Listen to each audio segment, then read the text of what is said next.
우리가 오늘 7월 2일입니다. 딱 1년의 절반이 지났습니다. 그래서 절반을 보내고서 우리가 7월 첫째 주에 예배를 드리는데 이 절반은 굉장히 중요한 시간입니다. 지난 6개월간을 되돌아보는 시간. 되돌아봄이 없으면 앞으로 6개월 살아갈 것이 또 그냥 허둥대고 환경과 조건에 따라 그저 그렇게 살아갈 수 없는 그런 사람들이 됩니다. 그래서 되돌아보고 그리고 앞으로 6개월을 뭐 하라고요? 기대하는 시간이 바로 7월 첫째 주 예배 시간이고 거기에 더하여서 오늘 우리가 맥주 감사 주일을 지키고 있습니다. 우리가 이 땅 살아가면서 기억해야 할 것은요, 하나님의 은총 없이는 그 어떤 고생과 수고도 열매 못 맺는다라고 하는 것입니다. 하나님께서 지키시지 아니하면 파수꾼의 경성함이 허사가 됩니다. 따라서 내가 6개월간 애쓰고 수고한 모든 것들이 수고는 했죠. 하지만 열매는 누가 맺게 해주십니까? 하나님 맺게 해주십니다. 라고 하는 귀한 신앙의 고백이 확인되어야 할 시간이 바로 이 맥주 감사 주일입니다. 하나님께서는 특별히 이스라엘 백성들을 백성 삼으시면서 하나님께서 주신 제한의 조건이 있습니다. 구원은 다 해주셨지만 그리고 하나님의 자녀는 삼아주셨지만 이스라엘 백성을 삼아주실 때는 제한 조건으로 너희가 내 백성이 되려면 3가지 절기를 지켜야 된다라고 말씀하십니다. 그래서 16장 전체가 17장에 이르도록 절기에 대한 말씀입니다. 우린 절기하면은 우리 교인들은 물론 이 절기에 대해서 잘 알고 있겠지만 현대 한국 크리스천들 절기가 뭐야라고 절기조차 모르고 그냥 뭐 꽃 장식하고 밥 먹는 날로 그렇게 알고 있습니다. 근데 정확히는 3대 절기가 있습니다. 오늘 16절에 그것이 나와 있습니다. 너희 가운데 모든 남자는 1년에 3번 곧 무교절과 77절과 초막절에 이것을 지켜야 한다라고 말씀하십니다. 그래서 이스라엘 백성들은요, 적어도 하나님 백성이다라고 한다면 1년에 3번 이 6월절과 77절과 초막절은 다 지켰습니다. 우리가 디아스포라 유대인, 이게 원래 디아스포라라는 단어 자체가 해외에 거주하는 유대인을 뜻한다는데 이제 뭐 교포라는 뜻으로 바뀌어서 뭐 한국 교포도 디아스포라라고 그렇게 방송에서 소개되는 바를 보고 야, 참 일반화되었구나, 전문적인 용어인데 라고 제가 감탄을 하기도 했는데요. 원래 디아스포라란 말이 왜 생겼습니까? 그냥 그 지역에 살면서 동화되면은 그냥 어디 이스라엘계 미국인이 되고 이스라엘계 독일인이 됩니다. 그래서 동화가 안 되는 거예요. 왜요? 유대인들은 아무리 먼 곳에 살아도 1년에 3번은 하나님의 성전 그 어디에도 안 됩니다. 회당도 안 됩니다. 북이스라엘이 멸망받은 이유가 무엇입니까? 3가지를 바꿨는데 예배드린 위치를 바꿔 단과 베델에 하나님이 예루살렘 그곳을 발등 삼아 주시고 발등상 삼아 주시고 그곳에서 내가 너희를 만나겠다라고 했는데 이 여로보암 왕이 어떻게 했어요? 자기의 편의에 따라 그 시대의 환경에 따라 야, 남북 사이에 금이 거졌으니까 우리는 오히려 이 남쪽 유다에는 성전이 하나밖에 없지 우린 2군데다 세울 거야. 남쪽 유다는 성전이 요만하지 우린 이만하게 세울 거야 라고 해서 단과 베델에 성전을 세웠을 때 하나님께서 뭐라고 그러셨어요? 여로보암 저주의 자식이 그 태에 선본하는 모든 자녀들은 어떻게 됐습니까? 모든 자녀들은 하나님께서 저희들을 아예 자녀로 삼지 않으셨다. 그래서 이 성서에서 죄가 나오고 악한 심판이 나올 때는 우리 생각해 보면 됩니다. 하나님께서 인자와 용서와 자비가 나올 때 꼭 누구 이름을 부르세요? 누구로 인하여? 다윗으로 인하여 그를 용서해 주시고 기억해 주시고 기다려 주십니다.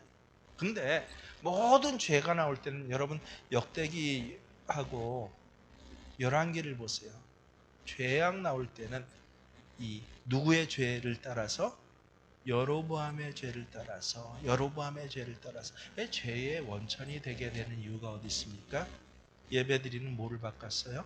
장소를. 바꿨습니다.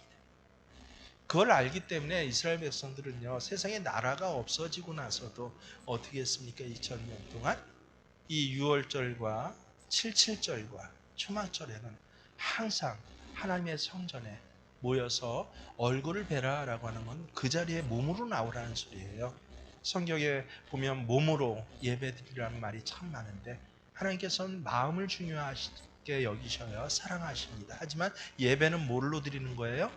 몸으로 드리는 거다라고 말씀을 하세요.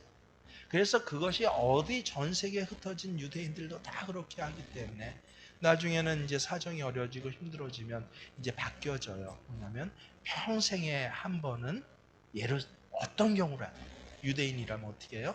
평생에 한 번은 예루살렘 성지에 가서 몸으로 하나님 앞에 예배드리는 것. 이것 못하면 이건 유대인 아니다라고 그렇게 지금까지도 확정이 됐습니다. 그래서 우리는 뭐 돈 모아서 해외여행 가는데 유대인들은 어떻게 해요? 돈을 모아서 예루살렘 성전에 가서 언제? 6월절과 77절과 초막절에 예배드립니다. 그게 유대인이에요. 그래서 6월절은 근데 어떤 날이 우리 잘 압니다. 이 출애굽기에 어린 양의 피로 문설주에 발라서 그래서 죽음 하나님의 죽음의 천사가 그 죽음을 넘어갔다 해서 이 패스오버 해서 뭐예요? 6월절이다라고 합니다. 그리고 6월절로 인하여서 우리로 하면 3월이에요. 대략 3월인데 6월절로부터 나머지 모든 절기가 결정이 됩니다. 77절은 왜 77절입니까? 일주일이 7일이잖아요. 그래서 7주가 지난 다음 주, 다음 날. 그러니까 77이 몇이에요? 49 다음 날. 50일째 되는 날엔 뭘 지켜라? 맥추절을 지켜라 라고 말씀하십니다. 맥추절을 지키라라고 정확히는 안 그러고 77절을 지키라라고 하세요. 그리고 이 우리가 초막절은 가을 추수를 거둔 후에 일주일 동안 지키는 것, 이게 초막절입니다. 이 세 절기는요 반드시 지켜야만이 하나님 백성이다 라고 하는 것입니다. 오늘은 우리가 하나님 명령하신 이 77절, 우리는 맥추절로 그렇게 기억하고 있는 맥추절을 지키는 날입니다. 근데 참 재밌는 것이요. 우리 77절이에요 원래 이름이. 근데 우리나라 말로 번역하면서 이걸 뭐라고 그래요? 한글로 번역하면 맥추절로 번역을 하는데 이 맥은 뭡니까? 보리맥자에다 추는 이 가을추, 보리가을 아니죠? 가을 추자를 쓰는데 이 자전에 뭐 가을 추자 두 번째인가 세 번째 뜻이 결실추가 있습니다. 그래서 보리를 결실하는 그런 날 해서 맥추라고 그렇게 우리는 부릅니다. 근데 사실은 이 77절은 맥추하고는 별로 상관이 없는 절기예요. 실제로 이스라엘에서는 보리가 거의 없습니다. 뭐가 있어요? 주된 양식이 밀이에요, 밀. 그래서 이 6월절 지나서 50일째 되는 날 맥주절을 지키는 거예요. 밀을 수확해서 지키는 것이 아니라 또 보리는 더구나 거의 없습니다. 이 밀을 수확해서 지키는 게 아니라 밀과는 상관없이 첫 곡식을 거둔 후 어떤 사람은 7월 첫째 주에 첫 곡식을 걷고 어떤 사람은 셋째 주에 걷잖아요. 그럼 셋째 주에 지킵니까? 아니야. 6월절이 지나고 언제? 7주가 지나고 그래서 777에 7일이 7번 지나서 77절 지난 다음 날에 너희가 77절로 지나라 라고 하는 것입니다. 그래서 우리는 맥추절하면 보리 추수하고 감사해서 드리는 절기입니다라고 하는데 성경적으로 보면 그거 아니에요. 보리하고는 사실은 절대 거의 관계가 없고 오히려 곡식하고 관계 있다면 첫 수확하는 밀과 관계가 있는 것입니다. 그리고 우리나라 밀과도 전혀 다른 종류의 그런 밀입니다. 그래서 그러면 도대체 77절이 뭐예요? 라고 할 때 그래서 절기를 지켜도 잘 알아야지 아니면 사이비 신앙됩니다. 하나님께서 아예 그 출애굽기 23장 그리고 오늘 신명기 16장에 보면요, 이 절기가 어떤 의미를 갖는지 하나하나 설명을 해주십니다. 첫 번째는 두 가지 의미가 있다는 것이에요. 무슨 날입니까? 왜 보리를 걷어서 맥주절로 지내는 것이 아니라 이 날은 왜 77절이에요? 너희가 하나님의 백성된 날이기 때문에 이 날을 기억하라라고 합니다. 모세가 출애굽해서 그래서 이 시내산에서 하나님의 율법을 받아요. 여러분, 나라가 완성을 되려면요, 기본적으로 뭐가 있어야 돼요? 헌법이 있어야 됩니다. 그래서 하나님의 헌법을 받은 날, 이 날이 언제라고 성경에 기록돼요? 출애굽기 찾아보세요. 애굽을 나온 후 며칠 된 날? 50일째 되는 날이라고 합니다. 그래서 77절은 모세가 애굽을 나와서 50일째 되는 날 하나님 앞에 율법을 받고 이제는 우리는 하나님의 백성이야 라고 그렇게 선포한 날이 바로 무슨 날이에요? 77절이구나. 그러니까 맥주절하고는 우리말로는 맥주절로 번역을 하는데 사실은 맥하고는 별로 관계가 없는 날입니다. 왜 이 날이 중요합니까? 여러분, 이 헌법을 받기 전까지는요, 뭐에 불과했어요? 애굽에선 노예 집단에 불과했습니다. 이 노예 집단이 하나님의 법을 갖다 모세의 양판의 십계명으로 십계명만 받았나요? 아니요. 모세를 통해서 이제 신명기에서 전해진 아주 구체적인 법들을 받았는데 이 법을 받고 그제서야 하나님께서 뭐라고 그러세요? 너희가 이 법을 지키면 그냥 백성 되는 거 아니에요. 그 이전까지는 아브라함의 자손이었어요. 아브라함의 자손이 어떻게 60만이나 됩니까? 출애굽할 때는요, 남자만 60만, 애굽에서 노예되었던 자들이 출애굽을 한 거예요. 그러니까 여러 사실은 족속들이 섞여 있습니다. 애굽의 노예로 끌려갔던. 근데 그러니까 아브라함의 자손만 있는 거 아니었어요. 여러 족속이 섞여 있는데 이젠 너희가 아브라함의 자손이 아니라 누구라고 하십니까? 내 백성이야. 왜? 어떻게 해서? 이 법을 지키면 나는 너희의 하나님이 되고 너희는 내 백성이 될 것이야. 그래서 법을 지켜야 백성이 되는 것이지. 그래서 그 이전까지 애굽의 노예 집단이고 거기에 속한 아브라함의 후손들이 있었어요. 하지만 출애굽 때문도 아니고 출애굽해서 시내산에서 하나님의 법을 받은 다음부터 이스라엘 백성들이 모세 앞에서 뭐라고 합니까? 고라가 아니죠. 그 금송아지 반란 이후에 다 죽고 나서 새롭게 우리가 하나님의 법을 지키겠습니다라고 해서 그래서 생긴 민족이 뭐예요? 이스라엘 백성이에요. 그 이전까지는 그냥 아브라함의 손주의 이름이었어요. 이스라엘은. 아브라함의 자식들이 얼마나 많습니까? 뭐 그두라나 뭐 여기에서 난 자식만 해도 뭐 6, 7명이 넘잖아요. 사실은. 그리고 우리가 성경에 기록된 적통이라고 알려진 이삭과 야곱이 있지 않습니까? 근데 야곱, 이 손주의 이름이 이스라엘이었지 손주 이름이지 백성 아니에요. 그런데 이제부터는 이스라엘, 그 야곱에게 주었던 이름으로 너희 민족의 이름을 삼을 것이야 라고 그렇게 하나님 약속해 주신 것, 그게 언제예요? 77절입니다. 그래서 77절의 정확한 의미는 뭐예요? 우리가 뭐 되었다? 하나님의 백성 된 날이에요. 그러니까 보리하고는 별로 상관없습니다. 그래서 난 보리 농사 안 지으니까 맥주절 뭐 나하고는 상관없어 이렇게 생각하시면 안 됩니다. 그래서 이 77절은 이스라엘의 건국 기념일이에요. 놀랍게도요, 신약 시대에 와서는 이 77절이 뭐로 바뀌어요? 다른 이름으로 불려지기 시작하는데, 여러분 이 50에 이 신약인 로마의 시대고 성경은 어때요? 이방인들에게 전해지기 위해서 뭐 다 쓰여진 거 아닙니까? 사실은. 로마 말로 쓰여져요. 이스라엘은 아람 말을 하고 있었지만 이 로마 말로 쓰여질 때 이 77절을 어떻게 번역을 하냐면요. 뭐라고 그래요? 로마어로 펜타코스테예요. 50이라는 것이. 펜타곤이 있잖아요. 미국의 국무부인가 국방부가 오각형이라고 펜타곤으로 부르는데 50은 펜타코스테예요. 그래갖고 펜타코스테라고 77절을 번역을 한 거예요. 그게 우리말로 번역이 되면 이제 뭐가 돼요? 오순절이 됩니다.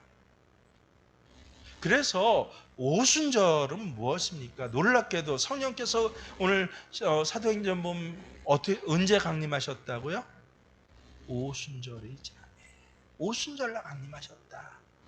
야, 구약 시대는 오순절날 이스라엘 아브라함의 자손이 이스라엘 백성이 되고, 신약 시대에 오니까 오순절날 뭐가 됐어요? 그 이전까지는 뭐가 없었어요? 우리는 알게 교회가 아니었어요. 제자들의 모임이었고, 성령이 임하시기 전까지 제자들이 자기들끼리 모여서 뭐 한 겁니까? 기도회 한 거예요. 기도회 모임이에요. 근데 놀랍게 오순절날 성령이 오시자 그때부터 뭐가 시작돼요? 교회가 시작되는구나. 얼마나 놀라운 하나님의 역사인지 모릅니다. 구약의 77절을 통해서는 이스라엘 백성들을 시작하게 하시고, 이 구약은 신약의 그림자잖아요. 왜 그러셨나 했더니 신약 시대에 언제? 오순절날 성령을 보내주셔서 그때부터 뭐가 시작되게 하셨다? 하나님의 교회, 성령의 시대가 시작되게 하셨다라는 것이에요. 그래서 이 구약 77절이 이스라엘의 건국기념일이라고 하면, 오순절은 무슨 날이에요? 교회의 탄생 기념일이 오순절인 것입니다. 그래서 교회사적인 의미로 봐서는요, 11월에 우리가 드리는 추수감사절로 사실 예배 드리는데, 이 수장절을 대신해서 추수감사절 드리거든요. 이제 그때 가면 한번 자세히 살펴보겠는데, 오히려 추수감사절보다 훨씬 더 중요한 날이 언제예요? 교회가 탄생하고 성령의 역사가 시작된 날, 바로 이 오순절이다라고 하는 것입니다. 그래서 이 오순절 맥주 감사주일을 우리가 어떻게 지내야 합니까? 왜 이 절기가 그렇게 중요합니까? 라고 할 때, 단순히 너희가 내 백성이 되었다는 것이 아니라 하나님 구체적인 명령을 하세요. 그래서 특별히 6월절 초막절에 비해서 이 77절 오순절에는요, 하나님께서 세 가지 동사를 특별히 주셔서 너희가 이것을 지키라라고 하셔요. 첫 번째는 무엇입니까? 어디에 있어요? 10절에 보면 시작. 내 하나님 여호와 앞에 77절을 지키되, 12절 계속 지키라는 말. 처음 동사는 지키는 것. 그래서 절기는 지켜야 한다는 것이에요. 야, 그건 구약이라 안 지켜. 아니에요. 신약의 절기가, 이 구약은요 신약의 그림자예요. 그래서 오순절의 절기를 지켜가는 거, 이게 얼마나 중요합니까? 이 지키다라는 말이 히브리어로 아사라는 단어입니다. 우리는 지키다라고 번역을 하는데, 편의상 한국의 어감상 번역하는데, 사실은 지키다라는 우리말의 뜻이 이 아사에는 거의 없어요. 우리가 조금 예를 들어서 적용을 한 거지, 원래 뜻은 무엇입니까? 만들다, 행하다예요. 아사란 뜻은. 그러면 우리 지키다라는 뜻 대신에, 우리말 대신에 원래 히브리어 사전적인 뜻으로 한번 뭐라고 해요? 77절을 뭐 하라? 만들어 행하라 라고 하나님이 말씀하시는 것이에요. 예를 들어서 이 마지못해서 수동적으로 지켜가는 것이 아니라 무엇이에요? 능동적으로 77절은 너희가 만들어서 그 일을 기념하고 행하는 날이 되어야 돼 라고 하는 것입니다. 저는 결혼식과 같다라고 생각을 합니다. 여러분 가운데 결혼하면서 결혼식 지킨 분들 계십니까? 아마 있을 거예요. 어떤 분이요? 별 의미 없이 상황에 따라 혹은 죽지 못해서 하기 싫은 결혼식 하는 불행한 분들은 결혼식 지켰다라고 얘기를 할 것입니다. 하지만 결혼식은 지키는 것이 아니라 어떤 날이에요? 즐기는 날, 만들어가는 날, 이 결혼식인 것입니다. 그래서 하나님의 절기는 내가 하나님 앞에 나와서 하나님을 만나고 하나님을 찬양하고 그 날을 가장 아름다운 예식으로 만들어서 하나님께 영광을 돌려드리고 그 예식 가운데 있는 우리에게는 은혜가 되는 날, 이게 절기의 가장 기본이고, 그럴 때야 너희는 내 백성이 돼. 오순절에 성령의 감동하심을 받고, 그래서 예수님이 나를 위해서 죽으셨습니다라고 하는 것이 깨달아지고 믿어지는, 꼭 고백되는 사람, 그 사람만이 누구예요? 구원받은 자요, 내 백성이에요. 그래서 절기는 뭐 하는 것이다? 편의상 우리가 지킨다라고 복합적인 의미로 얘기를 하는데, 지킨다라고 기억해. 절기는 반드시 지킨다. 그 의미는 내가 만들어서 행하는 것이 하나님의 절기이구나. 두 번째는 동사는 뭐예요? 드리라 라고 하십니다. 10절에 보면 내 하나님 여호와 앞에 77절을 지키되, 어떻게 지켜요? 내 하나님 여호와께서 내게 복을 주신 대로 내 힘을 헤아려 자원하는 예물을 드리고. 그래서 특별히 맥추절의 특별한 뜻은 드리는 날이에요. 힘을 써서 드리는 날이 맥추절입니다. 다른 절기에도 드리지만 맥추절에만 하나님께서 이상하게 뭐라고 그 앞에 형용사를 넣어서 강조를 하시는데, 내 힘을 써서 내가 자원해서 하나님 앞에 드리라라고 말씀하십니다. 유월절은 우리의 노동이 필요하지 않아요. 일방적으로 하나님께서 피 묻은 것은 내가 넘어가 줄게, 죽음이 넘겨질게라고 하신 게 유월절입니다. 하나님의 일방적인 은혜의 날이에요. 하지만 맥추절, 칠칠절은 다릅니다. 우리의 힘이 필요하다는 거예요. 우리의 힘을 써서 자원하는 예물을 드린 날. 이게 다른 유월절이나 초막절과는 다른 의미가 바로 무엇이다? 맥추절이구나. 반드시 기억하십시오. 그래서 구체적으로 16절에 보면 아예 빈손으로 여호와를 뵙지 말라라고 했습니다. 여러분 잔치의 자리에 가면서 빈손으로 예를 들어서 그런 사람들 요새는 없는데 한 10년 전에만 해도 많았어요. 근데 요새는 막 매스컴을 타더라고요. 그러면요, 결혼식 공짜로 가서 먹고 나오면 누가 신고해 갖고 한 3주 전인가 매스컴 탔더라고요.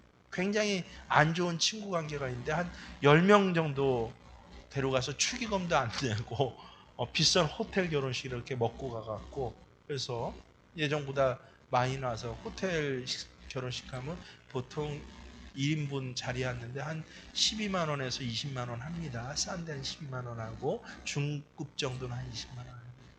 10명이 데리고 왔으니까 대략 계산해 보세요.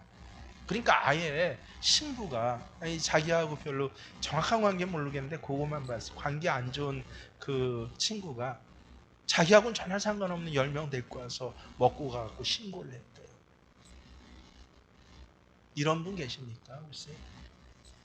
빈손으로 남의 잔치 가도 소송당하고 고소를 당하지 않습니까? 자, 이러한 삶의 태도를 하나님 백성 될 수 없다라고 하는 것입니다. 그것은 거짓 근성이에요. 하나님의 은혜를 받는 날, 하나님 백성이 되는 날은 특별히 맥주절에는 힘껏 감사하라고 하세요. 딴 날은 감사만 해도 아유 그래 기특해라고 하시는데, 이상하게 맥주절에는 힘껏 감사해라 라고 하십니다. 그래서 제가 존경하는 보네포 목사님 같은 경우에는요, 하나님의 은혜를 값싸게 받지 말라. 은혜는 거저지만 받는 사람은 비싸게 받아야 된다라고 신도의 공동생활이라는 책에서 그렇게 말씀하고 있습니다. 왜요? 십자가에 피 흘려 거룩한 몸을 나를 위해서 찢어주신 그 고귀한 하나님의 은혜를 성령께서 입증해 눈에 불의 혀와 같은 것으로 눈에 보이게 이제 이 하나님의 구원의 역사가 시작되었어라고, 마음으로 믿는 게 아니라 성령 강림 절은요, 눈에 보이는 성령의 역사로부터 처음 교회가 시작된 날이에요. 최선을 다하여서 그렇게 하나님 앞에 내가 헌신합니다라고, 작정이 아니라 손에 든 예물로 하나님 앞에 예물을 드릴 때, 그럴 때 너희는 내 백성이 되고 나는 너희 하나님이 되리라. 세 번째 의미는요, 즐거워하라 라고 합니다. 잊어먹지 않기 위해서 우리 다시 한번 외웁니다. 첫 번째 뭐라고요? 지키라, 그리고 드리라. 세 번째로 즐거워하라.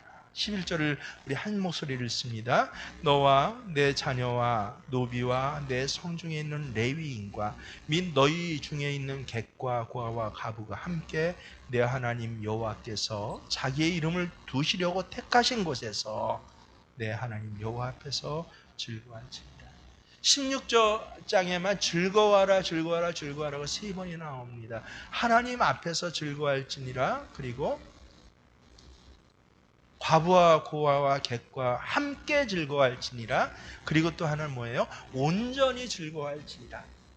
야, 절기는 우리가 하나님 앞에서 또 나 혼자가 아니라 함께, 그리고 온전히 즐거워하는 날이 바로 절기구나 라고 하는 것입니다.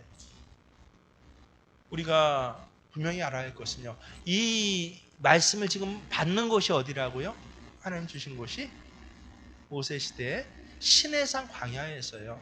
여러분, 시내산 광야에서 절기 지킬 수 있습니까? 첫 곡식을 거두고 또 절기 지킬 수 없어요. 땅도 없는데 수장절은 또 어떻게 지키고 초막절은 어떻게 지킵니까? 뭘 결실해야 지키죠. 근데도 하나님께서 뭐라고 그러세요? 지키라라고 말씀하십니다. 너희가 그곳에 들어가서는.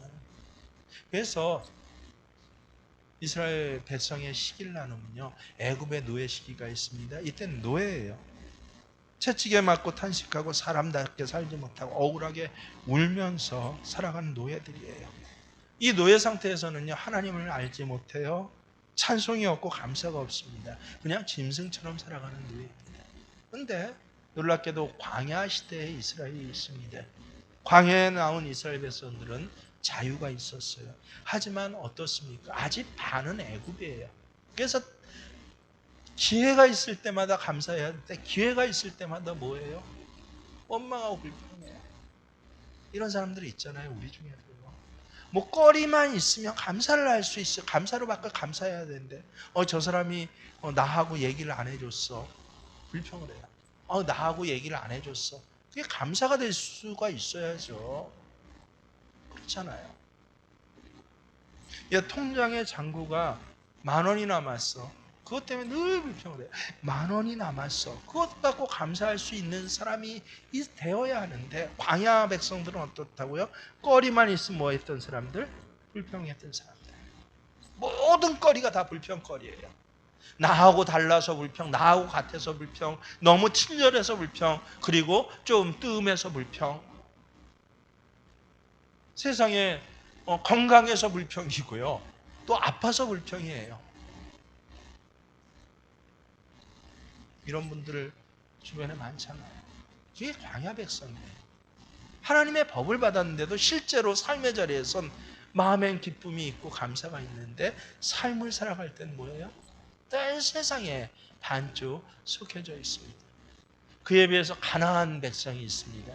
실제 젖과 꿀이 흐른 땅에 가서 하나님의 거룩한 삶의 자리에서 그 가나안 땅을 정복하고 땅을 분배받으며 살아가는 그런 백성들이 있습니다. 이들은 어떤 사람들입니까? 바로 하나님의 앞에 감사하고 하나님의 백성으로 놀라운 신앙의 고백을 때만 있으면 했던 사람들. 여리고성이 꽉 막혔을 때 불평거리가 될 텐데 저 철옹성이고 안악자손이 있었다고 해요. 싸움에 귀신들이 있었다는 겁니다. 우리는 손에 도끼 하나 안 들고 있잖아요. 광야에서 칼 하나 없지 않습니까? 근데 저 철옹성에 있는 여리고성을 보면서 어떻게 했어요?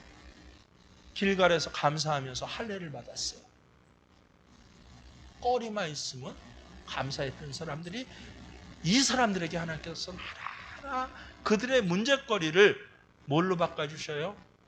역전의 은혜의 기회로 바꿔주시면서 그래서 믿음의 삶을 살게 하시는 거. 이게 누굽니까? 가나안 백성입니다. 여러분은 어떤 사람입니까? 아직 세상에 있는 사람입니까? 세상에 있어도 하나님 사람이에요. 분명히 하나님 자녀로 이미 창세전에 예정해 놓으셨는데 근데 하는 짓은 다 마귀짓만 하면서 그렇게 사람들을 쓰러뜨리고 아프게 하고 살아간 사람들이 있지 않습니까?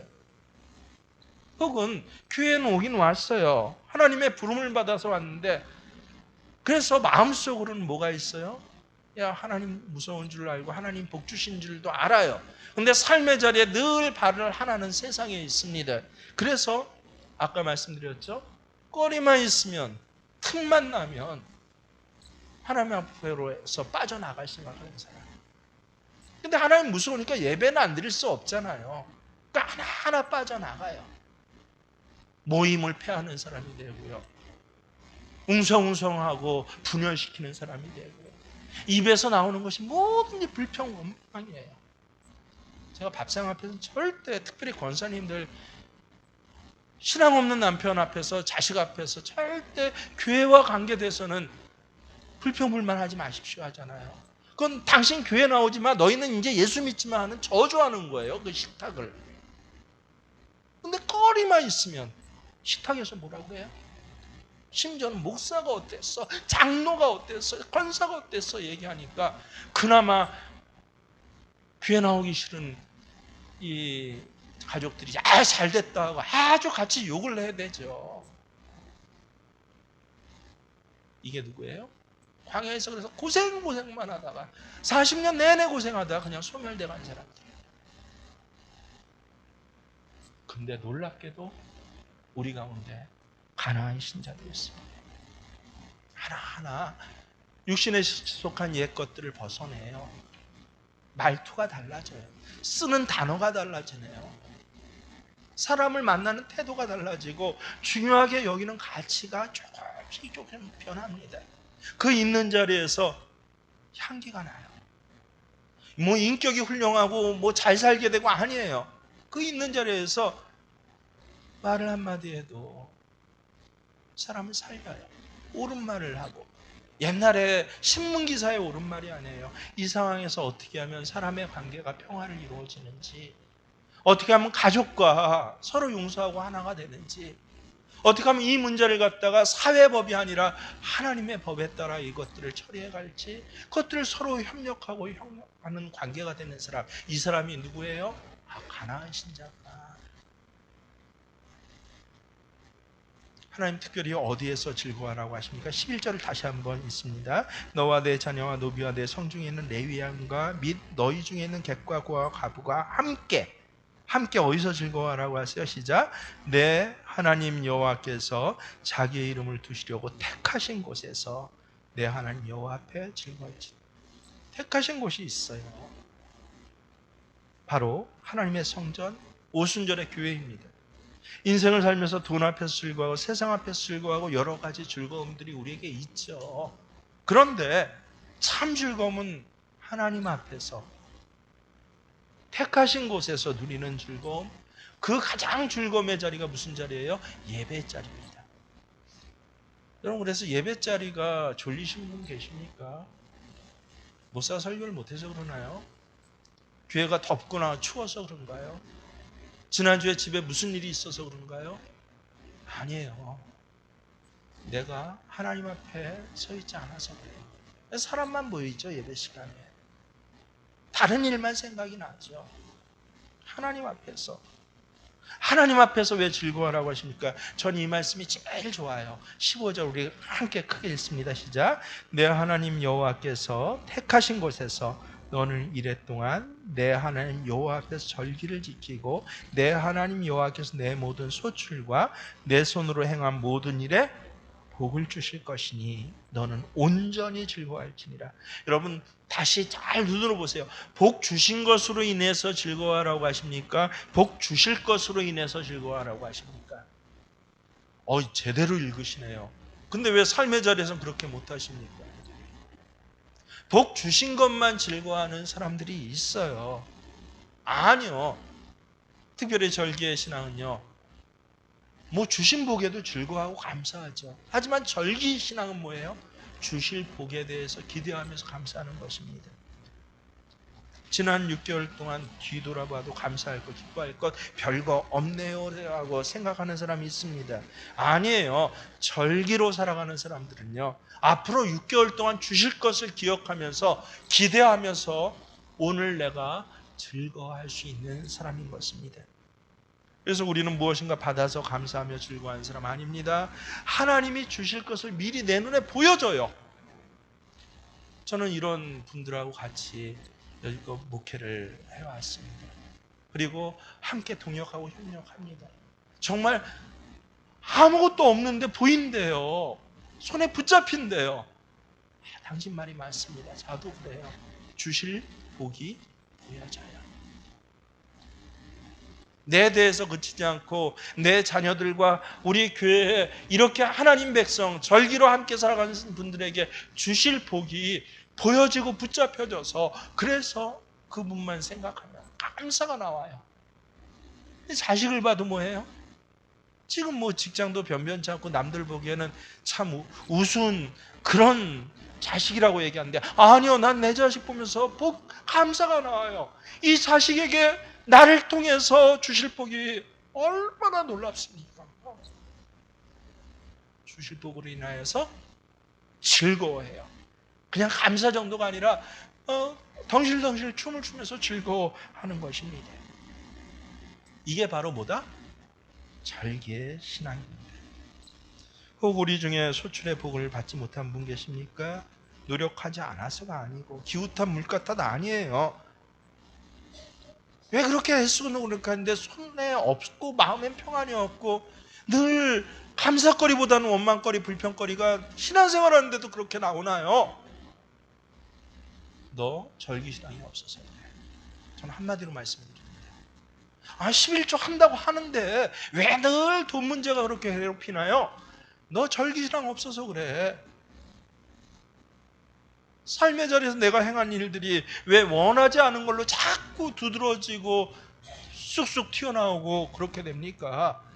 다른 원인, 저 사람 때문이야, 누구 때문이야, 뭐 어디 정부 때문이야, 뭐 여당 때문이야, 야당 때문이야 찾기 전에 자신의 신앙을 지금 되돌아보세요. 절기신앙은 뭐라고요? 시작.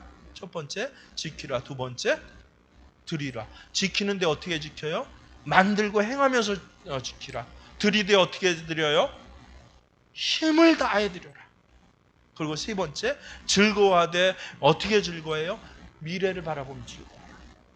이 신앙이 없기 때문에 그러지는 않은 건지 그게 핵심이에요. 다른 데서 원인 찾지 마세요. 몸이 늙어져서 아닙니다. 부도가 나서 아니에요. 보증을 안 갚아서 아닙니다. 저 남편이 못돼서가 아닙니다. 자식들의 길이 안 풀려서가 아닙니다. 내가 이 세 가지의 절기의 신앙이 평생 신앙생활을 하면서도 내 안에 이 세 가지가 없구나. 이걸 깨닫게 해주시는 게 뭡니까? 오순절 성령 강림의 사건입니다. 여러분 안에 이걸 깨닫게 해주시고 깨달을 뿐만 아니라 믿어지게 하시고 나는 힘이 없는데 그걸 행하게 하시는 이 귀한 은혜가 있어지길 주의 이름으로 축원합니다. 우리 함께 음성과 고백 그대로 무화과 나뭇잎이 마르고 포도 열매가 없어도 난 여호와로 인하여 즐거워하겠습니다. 구원의 하나님의 으로 인해서 기뻐하겠습니다 라고 고백합니다. 함께 기도합니다. 그렇습니다. 주님, 무화과 때문이 아니라 포도 열매 때문이 아니라 감람나무 때문이 아니라 내가 하나님 백성이 되고 하나님이 내 하나님 되셨기에 내가 기뻐하고 즐거워합니다. 평생을 이렇게 살아갈 때 하나님 내 모든 수고한 것과 내가 행한 모든 것에 복을 주신다라고 하는 이 말씀이 내 삶에서 그대로 이루어지게 하여 주시옵소서. 이 모든 복을 하나도 놓치지 않고 하나하나 받아서 누려가고 확장하는 우리 귀한 새 생명 모든 교우들 되게 하여 주시옵소서. 예배 드리는 것이 복받게 하여 주시고 찬송 부르는 것이 복받게 하여 주시옵시며 하나님 앞에 헌신하고 수고한 것이 복받게 하여 주시고 하나님 자식을 위해서 가족을 위해서 애쓰고 눈물을 흘리고 기도한 것이 하나님 복받는 귀한 결실로 결과가 되고 또 판정이 나고 손에 붙잡히며 그 눈에 보여지는 귀한 생명의 모든 절기의 예배자들 되게 하여 주시옵소서. 이제는 우리 주 예수 그리스도의 은혜와 하나님 우리 아버지의 지극하신 사랑하심이 성령님의 오순절 그 귀한 7절의 약속으로 눈에 보이도록 강림하시고 오늘 우리와 이 자리에 함께 하셔서 감동하심으로 이 말씀이 믿어지고 이 말씀대로 살아가게 결단케 하시는 동행하심의 역사가 모든 스승교회 예배자들에게 있어지길 간절히 축원하옵나이다.